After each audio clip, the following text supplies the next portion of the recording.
I was born into a deep contradiction. This stuff's magic. God, that's so clever.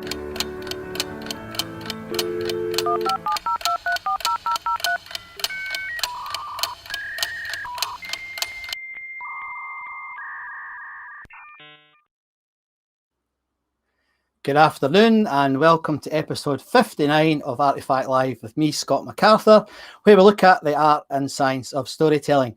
Episode 59. Blinking heck. I don't know how I got there. Anyway, welcome to the show, folks. Nice to see you all here again. Got a really interesting one for you today. But before I go into that, I'd just like to remind you a couple of things we do on the show or offer on the show that might be a bit different to other podcasts and vlogs that you tune into.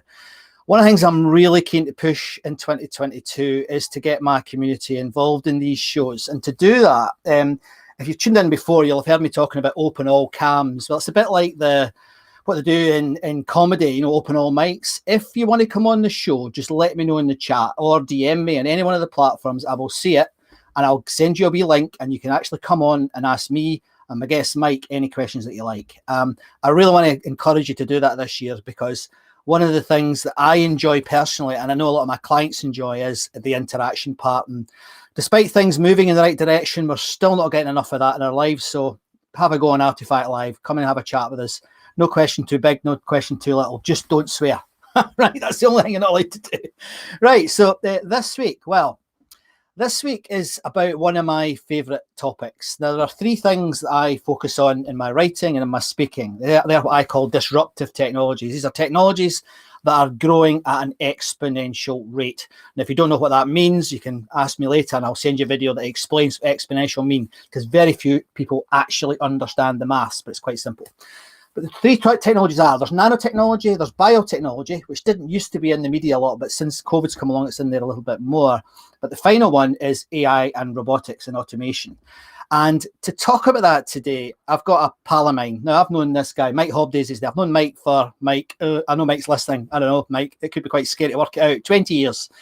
But Mike and I did a few jobs together, and one of the particular jobs we did was the job that got me around the world at least 2 or 3 times. So Mike's got a special place in my heart because of that. So I hope you enjoy this. Mike's got a good sense of humour and he's a very good storyteller. So ladies and gentlemen, if I could just introduce you to Mike Hobday, the CEO of AntWorks. Mike, welcome. Hi, Scott. My God, it's not 20 years, is it? I think it must be. I left that big monster that we worked at 11 years ago, mate. So it must be. That was a fabulous project. That was.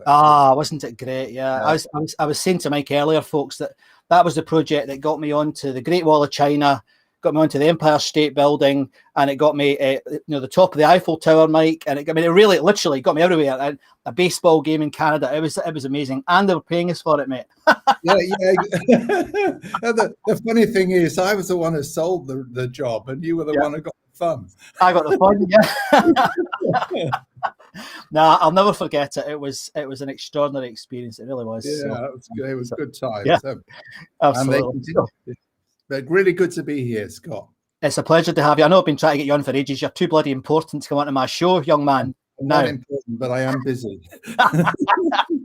So let everybody know what it is you do. Well, maybe give a potted history of your background, and then we'll go on to talk about storytelling. Yeah, I'm one of those people. I'm very fortunate. When I look at my LinkedIn profile and go through it, and I can't believe I've done all these jobs. But I started life in the previous century, working for Barclays Bank. And I actually joined as a cashier at a little branch called Kings Norton, straight from school. Gosh, I didn't know that. Yeah, well, there you go. There's so much more to me than meets the eye. I'm the only clerk who actually managed to lock all of the staff outside of the bank. Did you? When fire alarms went off. No. I had to do I was fire officer. Everyone was steered out the branch, and like a studious kind of 19-year-old, I locked the bank. And then the bank manager said, "How are we going to get back in?" and he refused to. He said, "I can't ring head office and tell them we've all locked out, so you're going to have to break in." So I think I'm probably the only person who's been told by a bank manager that you've got to break into his own branch. So from humble beginnings. So and then I was lucky enough to get on a development scheme, and I ended up as head of operational strategy for Barclays. again, just before the close of the last century, and then leapt and went into consulting, which is the path that led me to you, and went through PwC in strategy consulting, and then went to Prudential, did some insurance transformation director there. And then where I met you was at Atos, KPMG then, and had a couple of years CEO there. And then IBM, running banking in the UK, banking in Asia, traveling the world, not in quite the same style that you did, I suspect. Of course not. But then, funnily enough, ended up towards the end of that, instead of running banking, getting into I remember that. AI and then robotics, head of automation for Europe, general manager for automation in Europe, and then leapt out and decided that at the tail end of my career, I really wanted to transform myself. So instead of working for an organization of 400,000, I'd join an organization of 200. And so now I run ATOS, AntWorks. Go out right. I'll keep you right. Don't worry. Yeah, which is all about RPA, robotic process automation, but more importantly, intelligent document processing, which is how you use AI to read documents and all that kind of stuff. So very exciting, fabulous time, and still enjoying the life of work. Good. Now that leads me to the sort of the reason why I think it's important to have you on, Mike. Take away the background, but this is important because of all the technologies that I described earlier. I think AI and automation is still the one that scares people. People still worried about it. They're worried about their jobs. They're worried about all sorts of Terminator scenarios and all the nonsense. And one of the things that I believe we don't do enough, and you've heard me say this many times, but it's basically that if you change the story you're telling people, you change the perception, and if you change the perception, you can change the bloody world, And for me, and I know you share this because I know the artifact you're bringing on today, which really hits this in the head. But what is it about the line of work you're in just now that you think is the bit that's causing all this grief? Because there is a fair bit of grief and fear of it. What do you think about that? Well, I think again, the word automation means different things to different people, and artificial intelligence. These are all terms that are created by people who are aiming to look really smart, I think, without and they're sort of conveyed almost to support this idea that people who know about these things get paid a lot, and if you don't know very much, then you're excluded, and it creates this barrier. And it also means that people are fearful, and also the deployment and the benefits you can get from the technology. People miss out on it because they're deploying it in the wrong way or thinking about it in the wrong way. So I'm a big fan of, partly hides my poor knowledge of technology, I suspect, but the reality is I like to simplify things, which is why I'm really pleased to come here and talk about stories, because people need to stories are the way of breaking down that fear, and that's certainly a way that I go about selling the ideas of AntWorks and selling the ideas of kind of transformation in organizations, which has always been very important to me. So kind of like, let's just explore. Should we just explore a couple of those terms? AI. So simplistically, right? I take the view that artificial intelligence can do broadly two things. In a world where there's lots of data, the human mind is still much faster and much more effective than, quotes, artificial intelligence. But what AI is able to do, and how with the advent of data lakes and cloud, is there are vast pools of this data around, and artificial intelligence and other advanced analytics skills can be used to find new patterns in the data.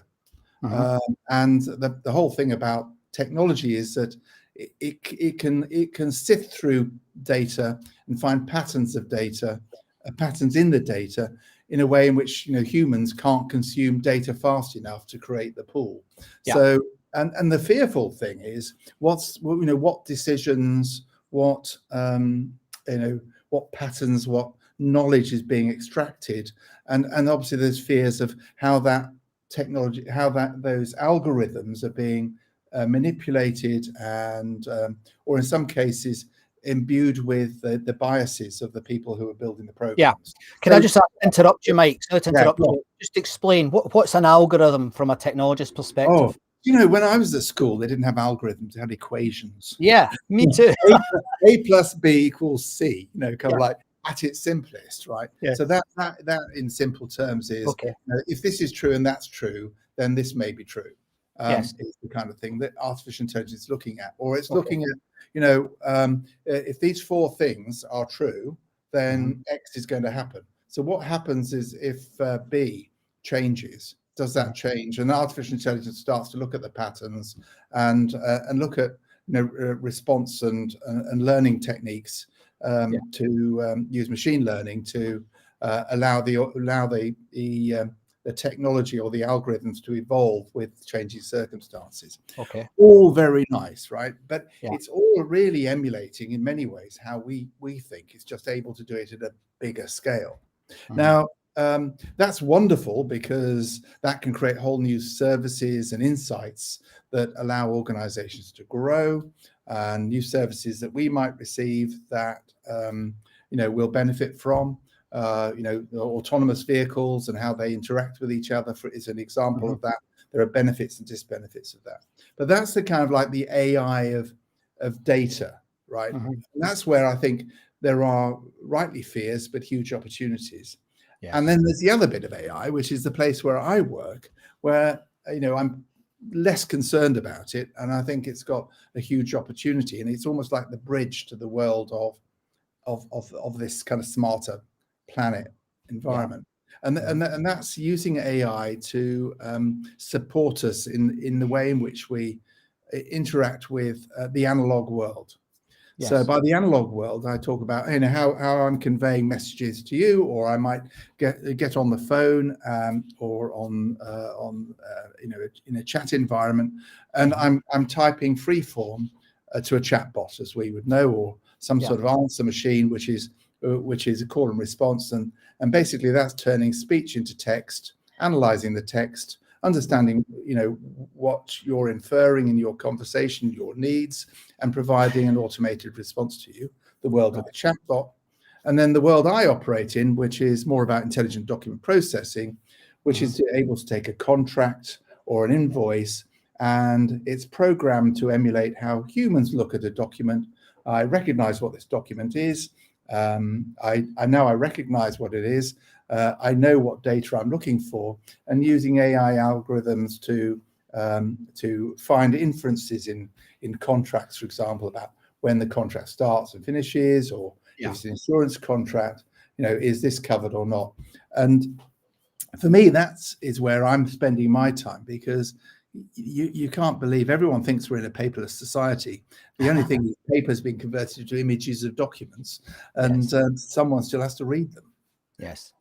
And in that world, if I was a paralegal, or if I was a insurance clerk, or even you when you were a banking clerk, I would be thinking, my granny used to say, you're on a sugarly nail there, because obviously, a paralegal's job is to review the literature, and good technology is going to do it quicker, better, deeper, faster, everything.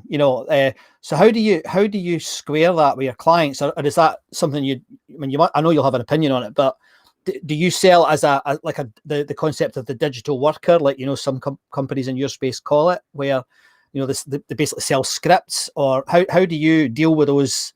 Because this is really exciting on one hand, but it's terrifying on the other.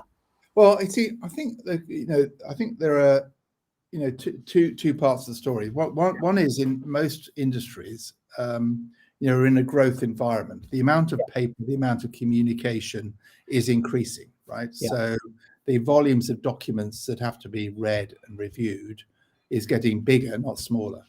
And so, and the other part of it is that what we're really doing is taking away the routine. So if you're a paralegal and you're spending a lot of time reading documents to find out who are the parties to the contract, what are the demands or requirements of the contract on particular parties, that sort of stuff. Actually, you're probably having to read a 50-page document to extract 40 key pieces of information or insight, right? Okay. Well, actually, if you didn't have to read it, that actually, our system or a system like ours, intelligent document processing, actually extracts those 40 items and presents them to you. And then you can go, right, I want to check on this item, right? And it takes you to exactly the point in the contract or the paragraph that's concerned, right? It really is taking the routine rubbish, right?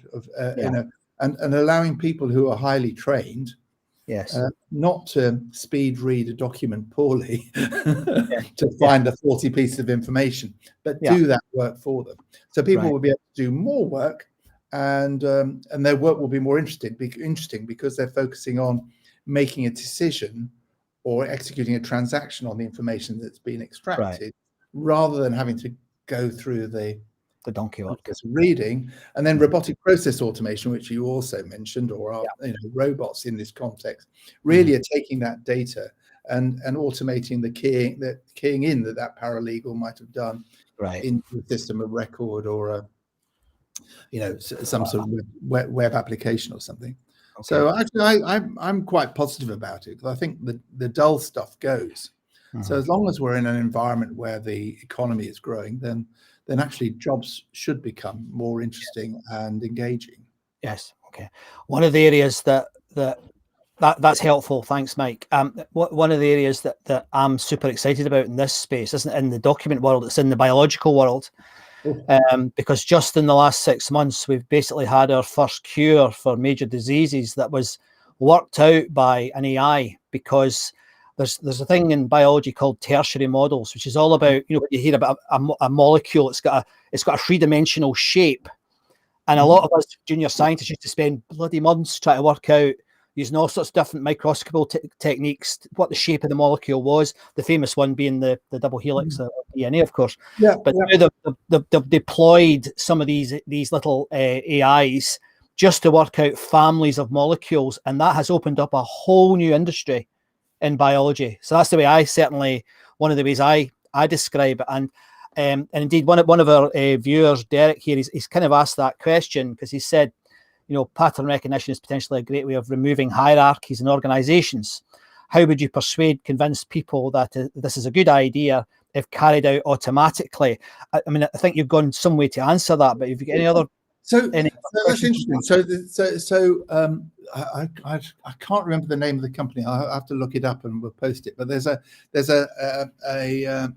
company on the West Coast that has no hierarchy at all, and basically they look at the relationships. So I mean, I don't know whether you're really allowed to do this in a kind of like in this world of great concern over privacy, but the idea is that everyone's interaction with anyone else in the organization is known. Yes. And so the nodes are found, and so you can see who the people who are interacting most with others around particular problems, right? So number one, you can see who your valuable people are in the organization. And it's an organization, I think, of about 400 or 500 people. But the beauty of it, though, is because so it's all about outcomes and how the organization works as a system in a biological kind of way, which is really interesting. But the great thing, though, is about pay, because what happens is at the end of the year, they have a voting system where they have all this data about who's been interacting with whom, and all of that is available, and people are asked to value themselves, and so they value what they think they should be paid in the coming year, and everybody votes. and you'll get people who might undervalue their contribution, where other employees think, no, this person should be paid a lot more. And so that's a really interesting idea, I think, of I don't know how it would work in many organizations, it's such a change, but the idea that a corporate can also be a biological entity. Yes. I mean, the one I know of is that one, AG Biome, who do some of the work I was talking about. They don't have they have a node structure like you described, platform structure. But the way I kind of hark back, quite often I find, Mike, that, we've been there before, and we worked in consulting, didn't we? And one of the things that happens in consulting, maybe the ultimate power may well be with the partner who who isn't necessarily always very bright, but they're good at selling stuff. That's the reality of the partner community, a bunch of most of them. But if you were the expert, if you were the the technologist who really understood SAP or Oracle, you would largely be in charge of that project, even though you're subordinate to that partner, because that partner wouldn't dare take you on in your knowledge.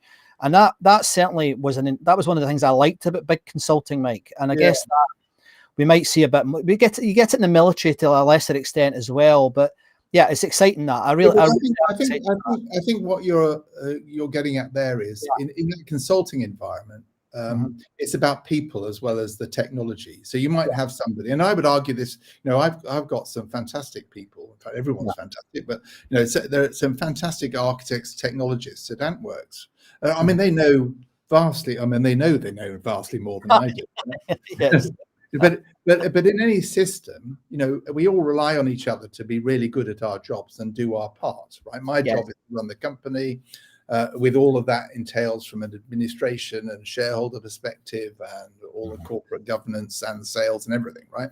Whereas somebody is actually responsible for my product and the artificial intelligence, the machine learning, or the other components of the solution, or the IT function that looks after the infrastructure that supports the whole thing.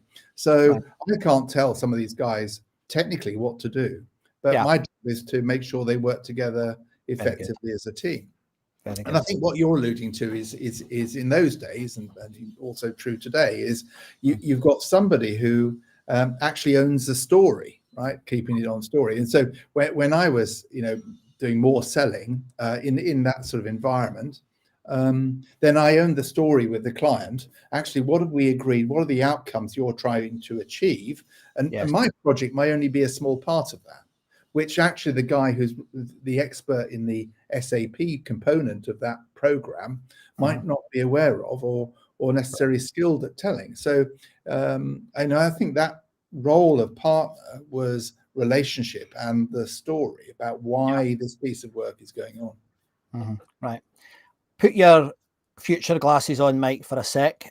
Where do you think this is going? I mean, you have insight into the product design. You're not always going to be doing customer work, are you? You're going to have guys looking at, or you'll be aware of people looking at, the next 5 years. And the horizons are collapsing, aren't they? I mean, they are becoming very much shorter.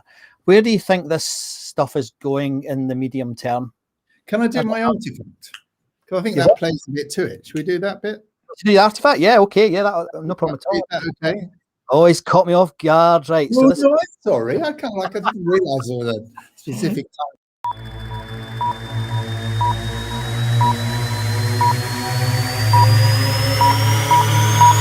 It was my favorite thing in the entire world. Now, I love this. Let me just put you on full screen. Well, I don't need to actually. What is your artifact? What's the artifact you brought along? The artifacts. So when I used to do in the physical world, when I used to do more projects, more speaks, I'd often get, and this is something I started when I was at IBM, and I've continued where I am now. Right, is get people to think about their jobs. Let me do this. Right, it's probably not a good one. Let's try this one. Yeah, and basically, I'd give people a card like this. And they would think about their work. And what I said was, here's a blank, human shape. And then you can see them there. There's some real artists out there, aren't there? And I said, start at the bottom and think about your whole, if the shape of the body is 100% of your time, don't think about your job, but just think about how much time you spend keying in stuff on a keyboard. And put that line above the feet, as high up the body as it might take. Maybe 20% of your time is spent keying in, right? And then the line above that, write that where you spend time reading stuff. Yes. In a bit like we've discussed. And then a line above that, which means that, this is the time you're spending sharing information with colleagues or customers, which is information they should be able to get without having to come to you, right? And then above that, is the time that's really about creating value, decision making, time with clients that's value creating. And what you find is your average person is up to their knees in keying in, up to their elbows in reading documents and up to their necks in having conversations which are a bit pointless. And then literally when you get people to think like that, perhaps only 20% of their time is spent actually doing really value-adding work. And I think if we all reflect, we would find it, and it's different at different stages of time. And I did this exercise with the board of one of the top 4 law firms in the UK, actually a global law firm. And of course, there's senior partners that said, well, we're really important. We only do really important stuff, right? I said, no, well, let's just think about, right? How much time do you spend on a keyboard? How much time do you spend reading stuff that the paralegals have brought into you? How many times do you find yourself you're telling the paralegals something that they should already know, right? Or should be able to look up? And yes, the balance was different. Obviously, they created a lot of time. They're probably up elbow above, whereas actually valuable time. But the reason why I think this is important is we get too focused on artificial intelligence, robots, on Internet of Things, biotech, all of this stuff, right? Which are the enablers of change. But people are really focused on, and we were talking about a little bit earlier, really, about the future of work and what the nature of future jobs looks like. So, I mean, if you for most, but not all, I think Alien is probably the one that's not like that. But most other visionary films have people talking to computers. They didn't have them keying in stuff, right? Oh, that's right. And the technologies I've talked about, which are are coming and they're here now, right? Reading documents. Yes. The chatbots that can answer basic questions. Doesn't that mean that all the stuff that was up to your elbows or up to your neck actually can largely be automated away? So therefore, the future of work should be about the routine being stripped out. Yes. And people can start working on the decision making and thinking and being innovative. Hopefully, actually having some more time to do the things that they want to do. So that's my optimistic view of the future.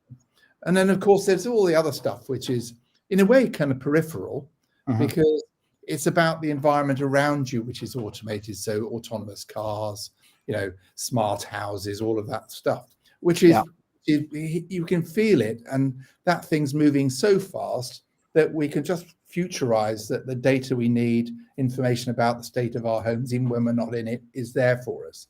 Yes. But the crux of it is about creating a better life, I think. That's what I encourage people to think about when they're I like that, Mike. Transformation. I mean, there's one example, if I could add to what you've just said, that a friend of mine's involved in a company in London. And he, I met him, we did a TEDx thing together in Telford. Or I can't remember. Anyway, it was. I'm sure it was. By the way, anybody from Telford? Well, don't go there. Anyway, but his idea. He was a surgeon, and he wanted to try and use this idea to save people's lives. It was very direct. I'm going to save people's lives. And all he did, I mean, it's so simple, but all he did was he got the database of everyone who's trained to do cardiac resuscitation, CPR. And he got a little app designed, and I'm probably downplaying that. It was quite complicated to make. We got a little app in London for all the people in London that are CPR trained. And whenever someone had a heart attack, a lot of them were little monitors. So but if anyone had a heart attack, that monitor would ping the person closest to them who was CPR trained. Wow. What a brilliant. I mean, he said to me recently, simple ideas, right? They're actually the most powerful. Yeah. Well, he reckoned even on his pilot, you can imagine he's been treated like a king at the moment by companies, particularly in America. But he reckoned in his first year of the pilot, he saved 400 lives in London. Yeah. I mean, Jesus wept, So it's purpose, isn't it? It's about jobs with purpose. There was something similar, not as simple as that, but nonetheless quite beautiful, was the idea that, and it comes back to the bigger AI, the big Yes. data, right? So there was a principle, and it's obviously evolved since then. But I remember going to New York to look at what we were doing with Watson way back. It's 4 or 5 years ago now. So I talk conceptually. I don't know where it is now, but the idea was you could create a base of knowledge. Corpus of knowledge, which was updated from new papers about diseases, which could be consumed, in a way in which doctors and surgeons could never keep up with the level of publishing. And basically, what this said was, in the case, I think the use case or story that was used to demonstrate it was a child in a hospital who was, seriously ill, and basically into this environment they plugged in all the symptoms, and basically as more symptoms emerged, basically using AI to look at the patterns of symptoms and focus on potential diseases or conditions, and as more and more observations of the child evolved, it narrowed down until it came down to Kawasaki disease, which is quite rare, and there's no reason why somebody in the hospital would necessarily recognize it. And those are fabulous things which are really about not about the treatment as such and the observational stuff, which it's difficult for machines to do, but open up a great opportunity for wherever you are in whatever environment to have that knowledge of the knowledge of disease focused in on you, and some of the uses of, for example, machine vision on cancer of the skin and blemishes and change the blemishes have proved to be very successful too. So very excited about the future. I think it makes knowledge more available, more readily accessible to everyone who's able to use it. Yes. Fingers crossed we keep going in the right direction, because it is really amazing. Thank you. When we were preparing for this, you sent me a couple of pictures. Now, you did, and I need to ask you, what is this all about? Dinosaurs. Dinosaurs. Yeah. Great picture. Great. I love pictures, but it comes back to this kind of like telling stories, right? Yes. So I think I was quoted as long ago, about 3 or 4 years ago, in the Telegraph. And I said my job in AI and robotics is really to make dinosaurs run faster. And that got me on the front page in the otherwise what would have been a kind of very much a middle page of the newspaper. And the reason I said that was the way in which a lot of technology is applied is driven by cost and a tactical solution, or occasionally by executives or senior people who want to be seen to be trialing a technology and not being transformational with it. And my observation was that, is a lot of technology is being applied to 20th century processes. If you look at most large enterprises, the processes they have run have now have some technology and some ERP involved and all the rest of it, right? But are fundamentally the same process that's been operated since those organizations set up. That would be certainly true in banking, for example. Yes. And my observation was something like robotics, which basically emulates how humans move data from one place to another because the systems aren't integrated or wired together, is an example of making the data move faster, but not changing the process. So my observation was, in a world which is being, and is being transformed, and, particularly in startups and smaller, new startups, whether you consider Facebook, to be a startup, or a new generation company, and there are ones being invented as we speak. Those organizations start with a blank sheet of paper, right? But the way in which technology is being deployed in the largest organizations, in my observation, are really about making those organizations more efficient. So the dinosaur runs faster, but the extinction event that's coming, which is whether it's blockchain, IoT, or whatever, Yes. edge computing, whatever it is,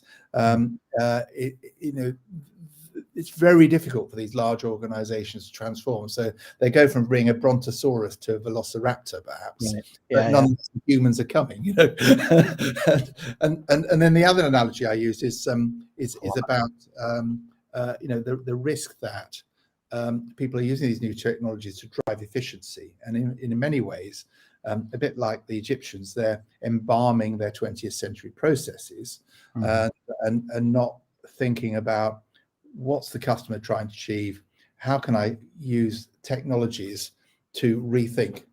And in my own area with AntWorks, I mean, if you can use our technology to extract data from contracts, for example, 300-page contract, insurance contracts, for example, and you have a human doing the quality control to make sure that if there's an exception, that it's looked at and all that stuff.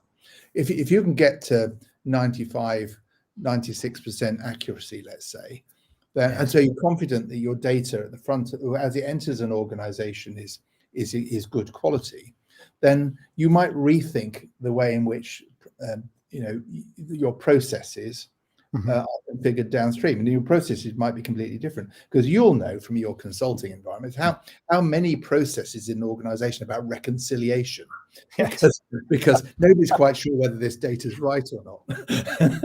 and so this kind of this idea of embalming 20th century processes, I think, is also coming back to this idea of stories. It's getting people to stop and think, what are they actually doing with what they think is transformational, because it's often not transformational. It might be good at taking some cost out. Yeah, and it usually leaves the old system, the legacy system, still having a role. And exactly. Very good. Okay, I'm going to ask you to talk about your favourite story in a second, but before I do that, Derek seems to be enjoying this. He's given us a few. There's a couple of funny ones here. He said, just to quote you, Derek, thank you for tuning in. A paperless society is about as likely as a paperless bathroom. Well, 50 years. I mean, long after I've gone. But, I visited Hadrian's Wall last week. I think I mentioned it to you, and we were looking at how they used to go to the bathroom, and they didn't have paper; they had sponges that they reused. Oh, it was horrible. Horrible. It really was. It was absolutely disgusting. Anyway, sorry, I've never in the COVID world. I don't understand. Boil them or something. Yeah, horrible. And then the other thing Derek said here is, I hold my head in my hands when I see the number of organizations working with IoT and blockchain who are simply making things faster, but not providing a better solution. They're making dinosaurs run. Yeah. The wrong answer quicker. Yeah, absolutely. So thanks for that. Now we're going to do in a sec. We're going to have Mike's quite wonderful story that he'd like to talk to us about. But just while I'm playing this little stinger, have a think if there's any questions for Mike and stick them in the chat, and we'll have a go answering them. So here's Mike's story.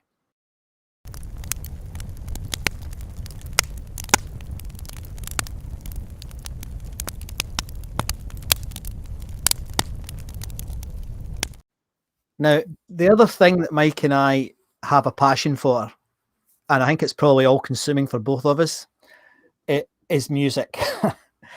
Mike, tell us about your particular artifact that you've brought today. Okay. Well, I've chosen this. There we are. So I ought to say, kind of like, my passion for music knows no bounds. So on the 13th of May, 1978, I saw Elvis Costello for the first time at a really ropey bar in Birmingham called Barbarella's, and it was transformational. I mean, kind of like, and ever since then, through his 32 albums, I've collected every one, and I'm the founder of a Facebook page with about not as many as your Apollo one, but about 4,500 people on it, dedicated to Elvis Costello and the artwork that went around, all of his music. But but Scott said you can't talk about every song from Pump It Up to his latest album. So he said I got a select song. So I chose a song from this album, which is Punch the Clock, which is 1984, I think. Yes. Yes. I'll be in a lot of trouble if I get it wrong. Yeah, I was going to say. And I've chosen the song Shipbuilding, and I don't know whether you're going to play a bit of it. But shall I do the story? Yeah, we go. You can talk. We've got to watch copyright, but I wanted to have it in the background while you speak about So it. Shipbuilding is a really interesting story because it's a beautiful melody. Now, the melody was written by a guy called Mike Hobday, who turned up at a party. I think it's a McLuhan, for people into music will know. And Elvis Costello was there, and he says to Elvis Costello, "I've written this really good melody." And Elvis says, "Well, what's that?" He said, he's invited to go out to the car parked outside, and they get a tape. In the old days, they had tape decks in cars, and played this melody. And Elvis said, "Okay, I'll write the music." And then a couple of days later, Elvis rings Clive Langer and says, "I think I've written the best song best lyrics I've ever written." Yes. And that was the song that you've just heard, which is an absolutely beautiful melody. And they wrote it with a guy called Robert Wyatt in mind. And it was actually released by Robert Wyatt. Yes. Initially, and Robert Wyatt was the drummer of Scotland. There he is, and he fell out of a window, and for a large part of his life, he's been in a wheelchair. So his attempt at featuring on Top of the Pops was, I'm not sure it ever happened because for technical reasons, but he was due to be the first guy in a wheelchair on Top of the Pops. But the story, I think, is important because at one level you can go, it's a beautiful piece of music.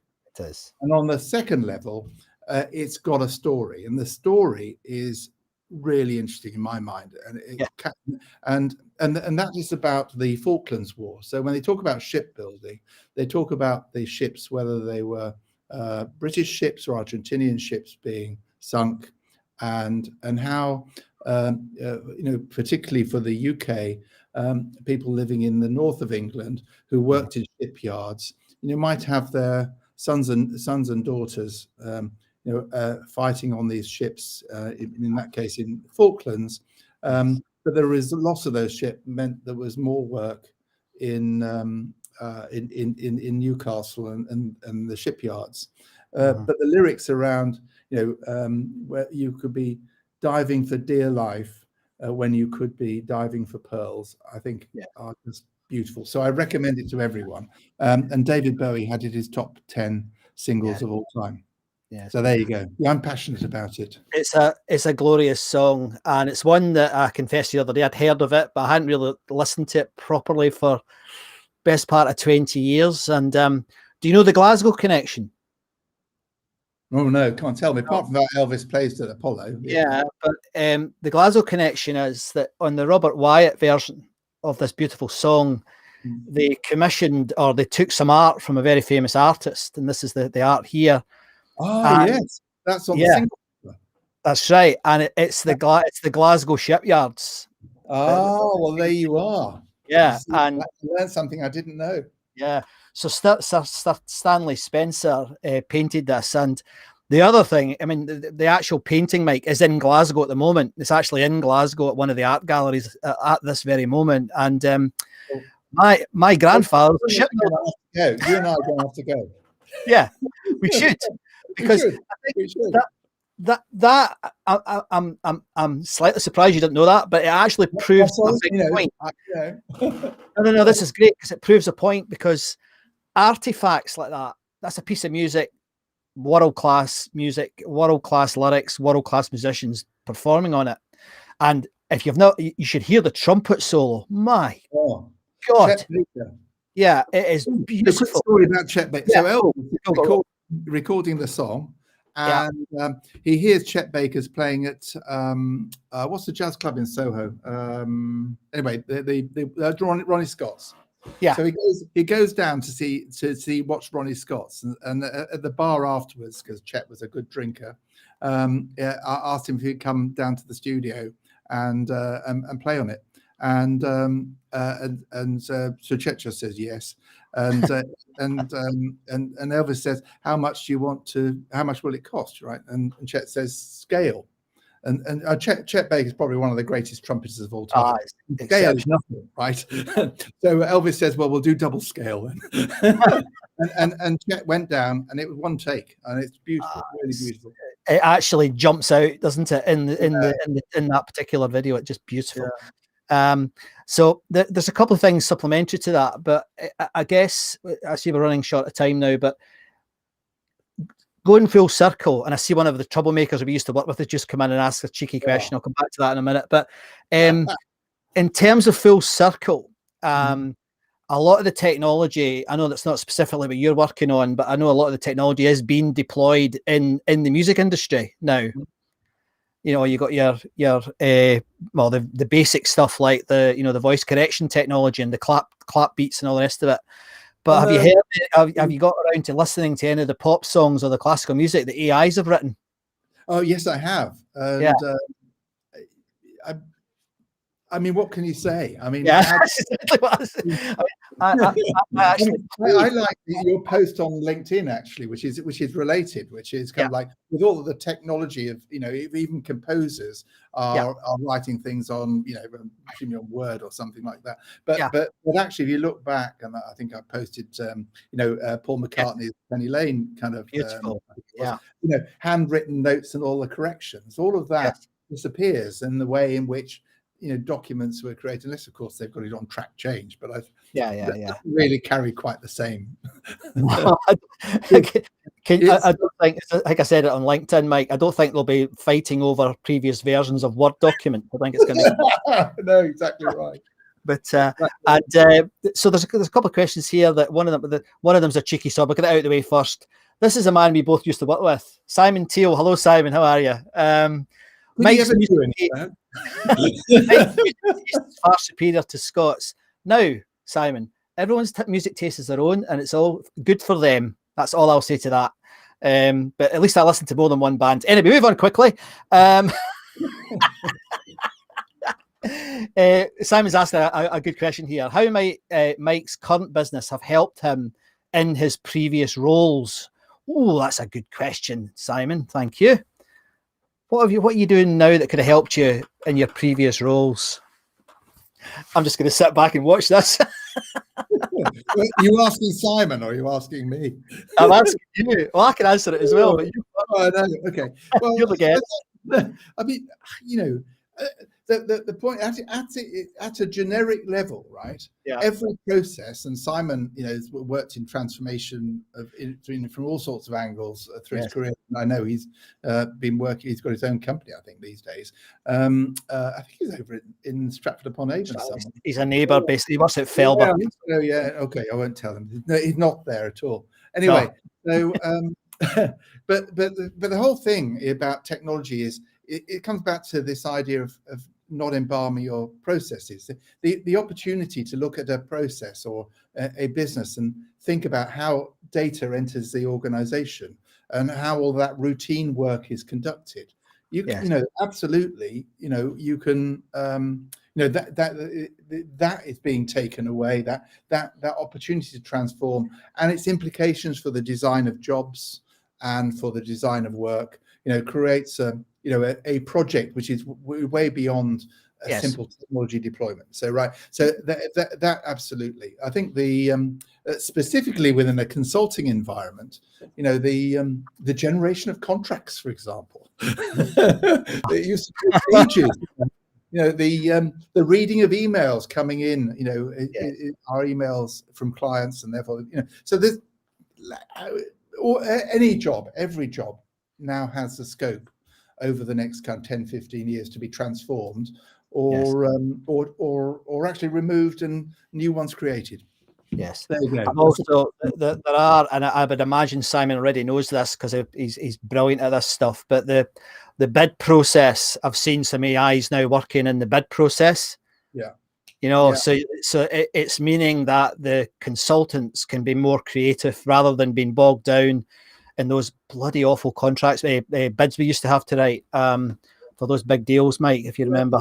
I've seen some organizations starting to use it for the RFI, request for information, or request for proposal processes, those big which often give rise, particularly in the public sector, to massive documents. So yeah, I mean, I think again, those processes are very boring, and if you can remove the tedium from them, but ideally, I think the whole RFI RFP process should be transformed completely anyway, because far too much work goes into them. And I think, but anyway, there you go. And the final one, and Andy over on Twitch has just said, well, why don't we have NFTs of lyric sheets? NFTs are non-fungible technologies, which that's not a bad idea, actually. Well, I don't know where these NFTs are going. I saw Currency by Damien Hirst. Yes, that's an interesting one to look at. So brilliant, Mike. Living. I can only echo what Derek's just said. Brilliant, absolutely brilliant. Thoroughly enjoyed it, and I could listen to you for hours as well. That's been magic. I knew it would be. If there's anything I haven't asked you, is there something else there's one other picture actually, Mike. I'm going to do it because you're still here. Where's that one? I can't remember. This one. What's that about? Oh God, that's a little while ago. So this is I can't remember. Is it Sophie? I can't remember her name now, but she's I'm standing next to. She was one of the very first, humani robots or humani bots. Actually very impressive. Actually, what was really interesting about that was the guy who was actually looking after her came to the conference when he was adjusting her clothes and things. I was really uncomfortable. It's that close to being really. I felt I'm not entirely. It's really weird. I know. We'll probably leave that one. Yeah, probably. Although, no, we will leave it. Yeah, yeah. Open up another consciousness.